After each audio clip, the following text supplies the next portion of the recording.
Hi there. In this video, I'll show you how to create a dashboard using Sheetgo. With Sheetgo, you can build a mobile-friendly dashboard, like this one here, and share it via email or PDF. So let's get started. Here I'll use this spreadsheet containing data from a marketing campaign. As you can see, I've already built a dashboard in Google Sheets. If you want to learn how to create these graphs in Google Sheets, click the link in the description below. Now we're going to use this Google Sheets file to build a mobile-friendly dashboard with Sheetgo. Click the link in the video description below to sign up for Sheetgo. This will take you to the Sheetgo web application where you can sign up using your Google, Dropbox, or Microsoft account.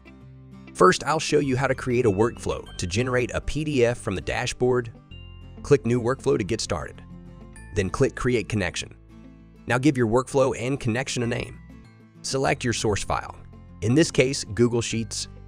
Now click Select File, choose your Google Sheets file in the correct tab. Then click Next Step.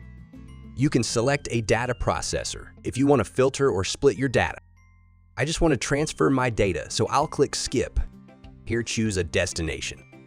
I'll select PDF because I want to generate a document I can share with my colleagues. Choose a destination folder and click Finish and Save to create the workflow. As you can see, a PDF has been automatically created. However, the formatting is off. When you create a PDF from a spreadsheet, the formatting doesn't look very good. So I'll show you how to create a mobile-friendly dashboard that you can easily share with your colleagues. Click Create and select Create Dashboard. All you have to do is select the charts and graphs you want to include in your dashboard. Then click Create Dashboard. There you have it. You have successfully created a dashboard using Sheetgo.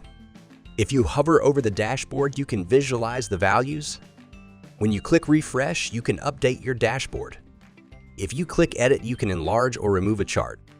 By clicking Share, you can download a PDF or send it via email. Here's the PDF. It looks much better now. You can also share the entire workflow with your colleagues. They'll have access to your dashboard. It's not only eye-catching, but it's also mobile-friendly. That's how you can create a dashboard in Google Sheets. Check out our other videos, subscribe to our channel, or visit sheetgo.com for more spreadsheet-based automation ideas. Thanks for watching and give us a thumbs up if you liked the video.